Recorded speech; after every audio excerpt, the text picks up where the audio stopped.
Today we celebrate St. Augustine of Canterbury. In the year 596, some 40 monks set out from Rome to evangelize the Anglo-Saxons in England.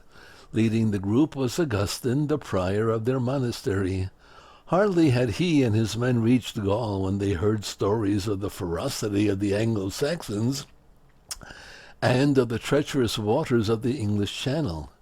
Augustine returned to Rome and to Gregory the Great, the pope who had sent them, only to be assured by him that their fears were groundless.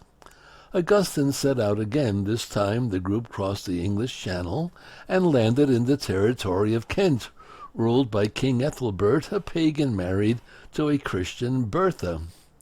Ethelbert received them kindly, set up a residence for them in Canterbury, and within the year, on Pentecost Sunday 597, was himself baptized. After being consecrated a bishop in France, Augustine returned to Canterbury, where he founded his see.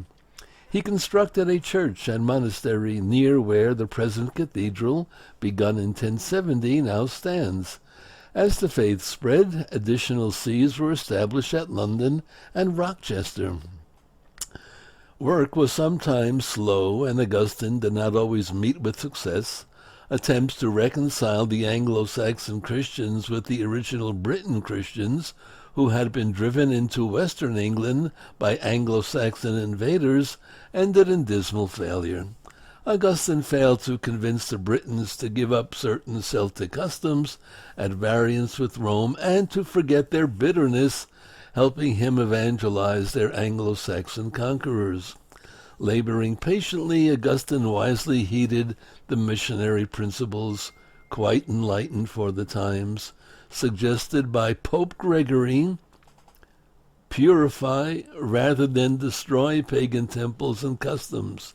Let pagan rites and festivals be transformed into Christian feasts. Retain local customs as far as possible. The limited success Augustine achieved in England before his death in 605, a short 8 years after his arrival, would eventually bear fruit long after in the conversion of England. Augustine of Canterbury can truly be called the Apostle of England. Saint Augustine, and a very august presence was he. As a matter of fact, we sometimes pronounce the name Canterbury in Italian, so just be advised in case you hear it pronounced a little bit differently. The most important thing was that he overcame his fears, listened to the Pope, the voice of God, and went and became a saint.